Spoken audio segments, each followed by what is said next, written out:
Hello and welcome to the official podcast of Palate Exposure, featuring Ilona Thompson, a podcast for those seeking the ultimate in wine, food, and travel. Each week she interviews winemakers, chefs, celebrities, and a variety of guests that shape the way we enjoy life. I'm Ilona Thompson, Palate Exposure. I am here in Sonoma at Small Vines with Paul, who actually has been somewhat quietly but steadfastly changing the scene in Sonoma County.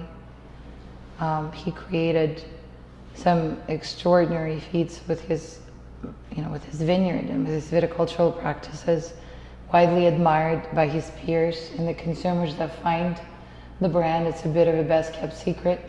We're here to let you guys listen to his story and also get to know him and what he creates and why he does it. It's a very special opportunity. So we'll start in the beginning. You were raised in Sonoma County, so this is your backyard. You were born in... I was born in eastern Santa Rosa, Yeah. on a 250-acre horse and cattle ranch. Yeah. My grandparents moved out to Sonoma County from Pennsylvania in the 1940s, and my grandfather was a doctor. He was an OBGYN, delivered over 10,000 babies in Sonoma County, but his passion, other than helping people in the medical world, was to be a cowboy. So we did not grow grapevines on the ranch, but I learned what hard work was about at a very early age, and I absolutely loved growing up on that property. And quite frankly, when I found wine in the restaurant world, I knew that this was my opportunity to get back onto ranching and raising my kids in nature, and why we farm organically, and all of these things stem from this kind of experience as a youth growing up on a 250-acre ranch, where when I came home from school, my first opportunity was to jump on my horse and go for a bareback horseback ride across the property I lived on, rather than do homework. So it was an amazing way to experience Sonoma County. Wow, so you're really, a lot of people have moved here and love Sonoma County, and a lot of people grew up in the area, but what you're describing is a very hands-on, very entrenched experience when every aspect of what rural upbringing is. Yeah. You know exactly what that is. So as a young person, have you ever thought about, you've been surrounded by vines, clearly, but have you thought about your own participation in it, or was it just as an extension of you tasting wines? Well, I had some pretty interesting experiences. My grandfather had a great friend, Eddie Crepazzi, and Eddie was the typical Italian man. He bought salt and pepper from the grocery store, and that was about it. He made everything else. He grew his own grapes. He made his own Italian wine. Of course, it was quite strong and intense. As a young man, I didn't appreciate what it was, but it was part of a celebration. Every time we harvested something, we had a tiny sip of wine and broke bread and had salami, and it was a great experience. I started working in the restaurant industry in Sonoma County when I was 14, and started bussing tables at a steakhouse in Santa Rosa. Soon moved to Cafe Shiti in Kenwood and worked with Luca and Linda there, where I not only worked in the kitchen, but I served tables. And then I had the pleasure of working with Susan and Max at a Swiss-French, well, it wasn't a Swiss-French restaurant, they were Swiss-French in Kenwood, called the Kenwood Restaurant and Bar. That was my first exposure at 19 years old to Pinot Noir.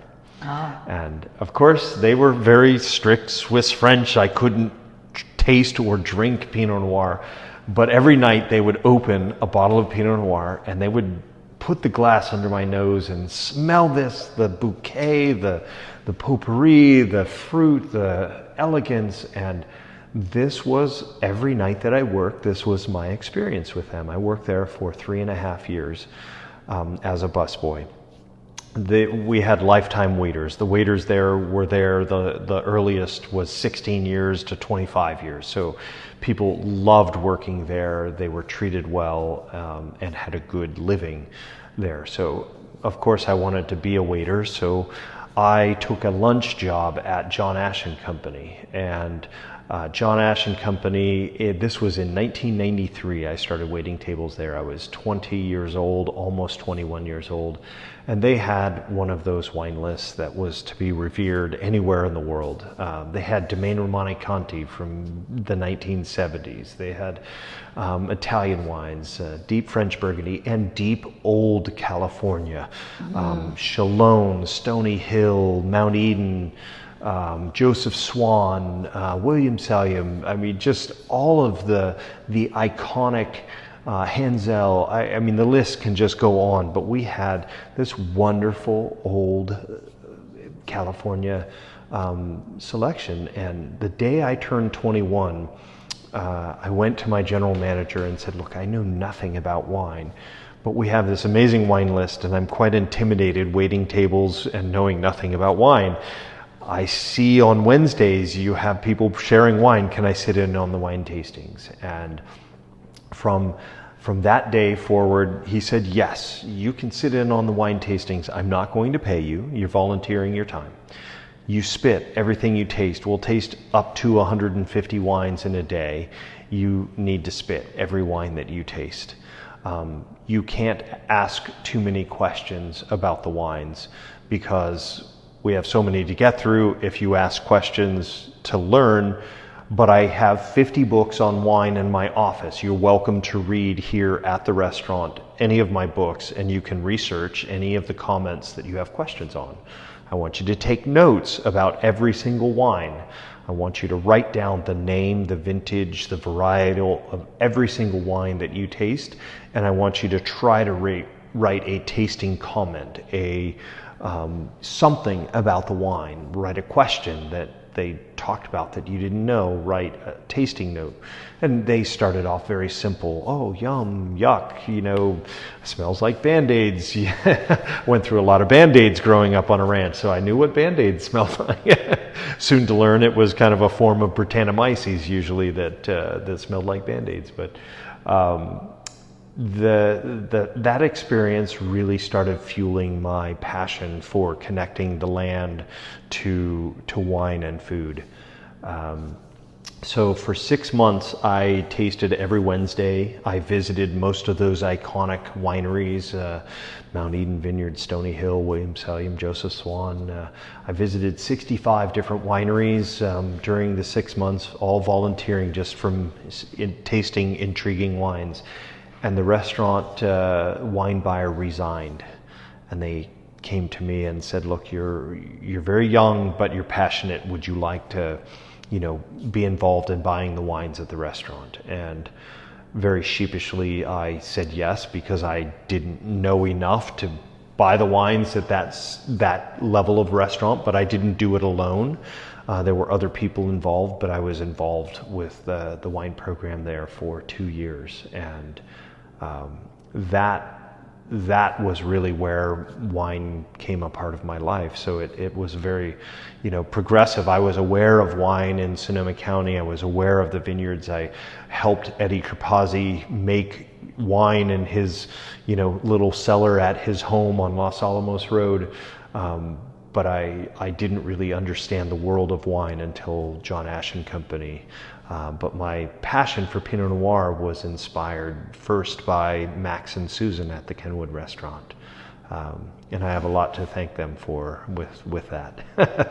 There's so much to unpack, right? And those comments that you made, first of all, what stood out to my ear is, of course, I wanted to be a waiter.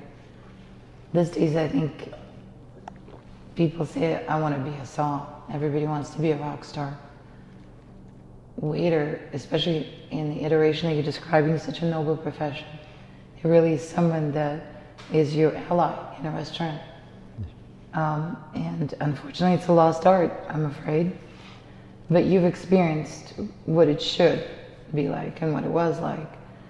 And that trial by fire, being exposed to that many phenomenal wines, it's such a unique experience because, you know, how many of us can say that we've tasted Old California and Bordeaux and Burgundy, the illustrious producers, side by side, most likely, I'm guessing, in a controlled setting. So early on, when, you know, you're blank slate, that had to have given you an incredible cross-section of what that world can deliver.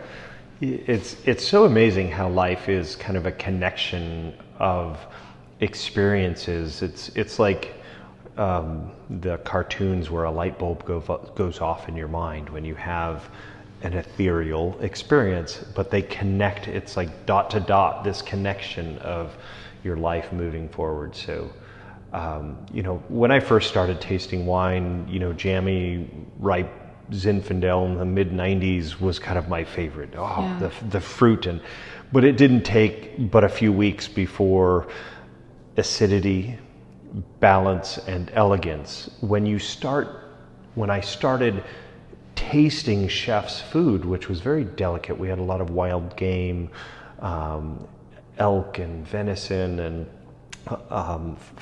wild fowl, pheasant, that's quail, that sort of thing.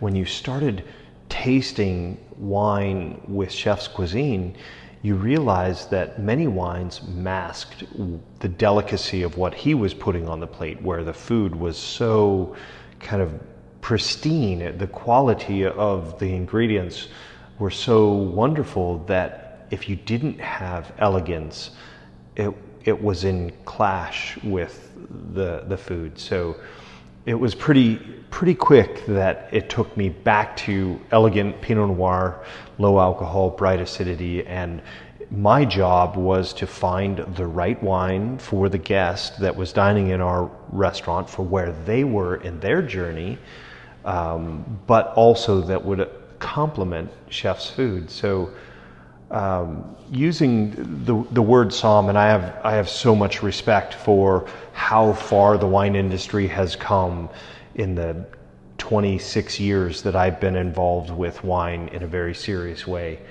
And you notice I didn't call myself a somm. I was involved in buying the wines. I was a wine steward. I went through the Sterling Vineyards School of Service and Hospitality with Evan Goldstein at Sterling Vineyards. I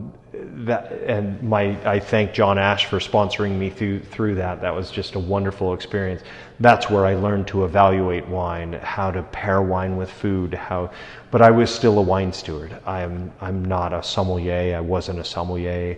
I was a steward to the wines, and service was the number one most important thing. The hospitality, welcoming people to our restaurant, finding what were they looking for, what experience did they want at that restaurant, why were they there? If they loved white Zinfandel, could I take them one step on the ladder to maybe a Motion Pinot Noir where they were enjoying a red wine, but it was elegant and delicate enough that they could really enjoy red wine for the first time in their life, where prior to that it was too much on their palate. Those experiences were what I was looking for. And I have a shoebox still full of thank you cards of people from Texas or from Illinois or from New York writing back to the restaurant saying thank you for introducing me to a red wine I could enjoy. And I really relish in the hospitality. And being a producer now, it comes full circle. For the first time, when I open a tasting experience at my winery and I can invite people out by appointment to do that, I get to host people in my realm to share my vision of where I felt wine could go in California. And it's all about hospitality again. But it's from 10 a.m. to 4:30 p.m. Not until 1 or 2 in the morning. So it's very different. It fits the family lifestyle much better. I'm sure my 2 children enjoy the fact that I'm home at dinner time most nights. So, whether you consciously realize that or not, you're perfectly positioned with your background to become a vintner. And I know you're also viticulturist, we'll talk about it in a minute, but that winning combination of having the exposure to so many different versions of greatness in the wine world, because obviously you have to be very picky, but also having the consumer in mind and their needs and wants. That's a very unique combination. A lot of people, are highly competent when it comes to winemaking. They go to UC Davis or some other school, and they certainly taste a lot of wine, but not everybody tastes and have the opportunity, the wherewithal to taste that caliber of wines, and that really brings a whole other level to your experience. And I know you said that you're not a sommelier, you haven't identified yourself as such, but in fact you were doing that job. And some of the best sommeliers that I have come in contact with, again, it's almost, I hesitate to say it, but it's almost a European mindset, when again they're there to really shepherd the experience, and they're part psychologists, part servers. They really physically get involved in the ritual of opening wine, but they also read your mind, really, even sometimes things you can't articulate. So that culture that also of course exists in this country, I'm just saying that here sometimes there's other versions when it's a bit more flighty. But I think the true profession of the sommelier, again, a very noble profession, is to be there for the guests in every way and to help them understand what they want, even when they don't. And that's a very complex equation. Right. And the fact that you were so entrenched in it, like you said, till all the late hours, and at the time you had the wherewithal and the capacity, I think it prepared you so well for what you do today. It was a really pivotal time in the wine industry in California. Yeah. We were in this transition.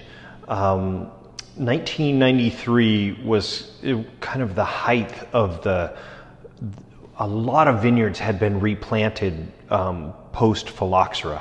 So phylloxera was a little root louse that was killing a rootstock that originally we thought was resistant to phylloxera. It was called AXR rootstock. But phylloxera mutated, and now this rootstock that most California vineyards were planted to, or many were planted to, was failing to phylloxera. So in the mid-1980s, this massive replanting, and when we were replanting, we were changing the vineyard architecture, and it was changing the style of wine.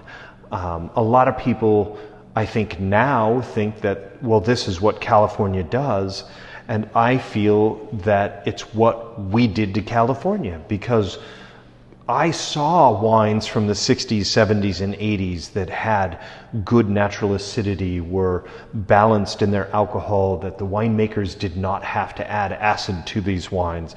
And I saw them in the mid-90s drinking them from the 70s at 15 years old, and they still had life in front of them. They were still beautiful wines and had a story to tell for many years to come. And I aspire to make wines that are very approachable the day I release them, but I also aspire to have wines that can tell a story for a long time if you so choose to experience that story over 15 or 20 years, if that's what you're looking for in wine.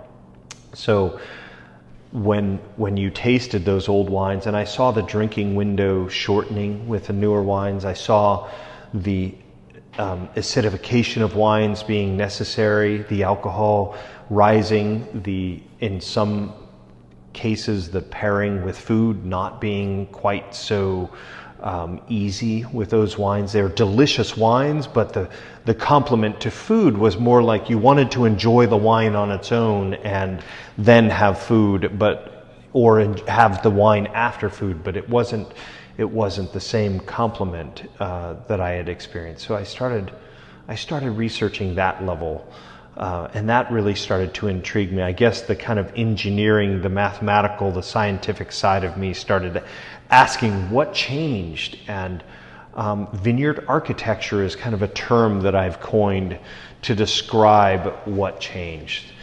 See, California, and I studied a lot of the history of the wines in Burgundy and the vineyards in Burgundy and what phylloxera did to Burgundy, and then what Prohibition did to California. And post-Prohibition, when people started planting vineyards in California, we were mostly orchard farmers. We were farming prunes and plums and apples and cherries and a host of many other fruits. But the tractor became available to farmers, and we were farming these orchards with very large, very wide wheelbase tractors for stability. And when Prohibition got lifted, we literally stuck our tractor in a blank field, and we said, well, we need a 12-foot wide tractor row, and we need a fruiting wire up at 42 inches so that we can fit the wheels underneath it. And we built a vineyard. We designed a trellis system around the tractor. 1933, this is where the 12-foot California sprawl trellis system got invented. Brilliant, right? Farmers are pragmatic. They have a tractor. Now I can farm my orchards and my vineyards with the same tractor. Well, that created a beautiful umbrella of canopy, shading the fruit, ripening the fruit more through photosynthetic energy in the plant rather than direct sunlight on the fruit. And my feeling was when phylloxera was removing those vineyards and we were replanting, we narrowed our tractor row to 8 feet. We were having to use a trellising system that Burgundy invented to fit a horse down their tractor row, their vine row of 1 meter wide. But our tractors, we could fit down an 8-foot tractor row. Well, 8 feet is much wider. The sun angles are going to allow twice the amount of direct sunlight on the fruit by us trapping the foliage vertically, this VSP we call it, vertical shoot positioning. And that, to me, this light bulb went off one day that is the change to California, where sunlight into wine is good, but we're adding maybe a little too much. And I'm very specific. I'm a Pinot Noir and Chardonnay producer. So when I talk, I am not talking about every variety that can be grown in California. I'm talking about the craft that I am working. The craftsmanship that I am after is to make a Chardonnay and a Pinot Noir that has no manipulation, no change, no acidification, no water additions, no enzymes, no need to manipulate anything. I would say I won't say I'm not manipulating my wines, because I'm manipulating my vines tremendously in my vineyard. But I want it to be natural. I don't want my manipulations to be additions or subtractions or removing alcohol or adding water. I want it to be manipulating the fruit that I harvested into the best, coaxing it into the best bottle of wine that I can possibly have, expressing that vintage that those grapes were grown. So that was kind of what my quest became. And it was all from the restaurant world. All of these ideas from tasting 1978 Domaine Romani Conti Vineyard Pinot Noir that was $3,500 a bottle, but I had a very generous man that shared a glass of it with me one night. He was dining by himself, and you taste that and wow, this is what Pinot Noir can be? I had no idea. I'd never had that level of an experience. I had had some phenomenal bottles of French Burgundy. I had had some phenomenal bottles of California Pinot Noir. I had never had anything at that level before. The complexity. I didn't take a single sip of that wine.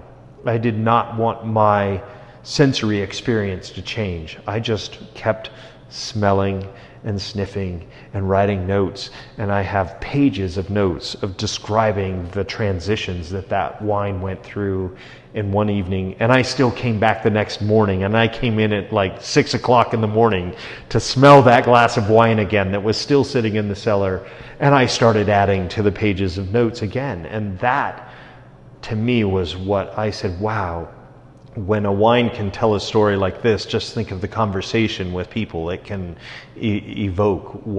Where will this experience go with the people that are enjoying it? And that's kind of where I got into studying how to grow a wine that needed nothing other than the grapes being in such harmony and such balance that they could tell that sort of a story, but from here, in the story that California had to tell. And so that was kind of my journey where I started. I left the restaurant industry and started studying viticulture and went to work for Warren Dutton, and that was kind of where it all started. So do we hold the 78 Romani Conti responsible for that transition? Partially, yes, maybe predominantly. Wow. See what a bottle of white can do. Change a man's career completely. Yeah. A bottle of Romani Conti, when I started reading about that vineyard, everything was about the site, the land, the soil, the cultivation, the replanting, what Aubert de Vallon was doing, taking it over from the heritage that he was receiving it from, and how he was aspiring to improve it, the biodynamic practices, the organic farming, the removal of synthetic fertilizers, and improving the quality through that. All of those things made me realize that I grew up on a 250-acre ranch.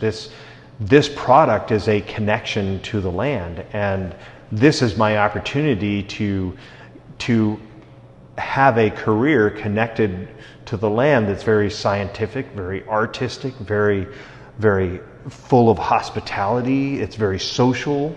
I don't think I've ever enjoyed a bottle of wine by myself. It's always with friends and with family. And, I might have a beer by myself when I am done with a hard day's work, but a glass of wine, I look at my wife and I say, would you like a glass of wine? What do you feel like?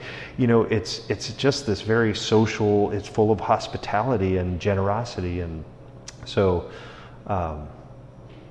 so it was a lot of things, I would say, that led me down that path. But growing up on a ranch property and seeing this wine that was such an incredible expression of a single place, that was the moment that I realized that this was an opportunity in California for us to pay attention to the site more and let the fruit express the vineyard more than well, let's face it, Burgundy doesn't have a term winemaker.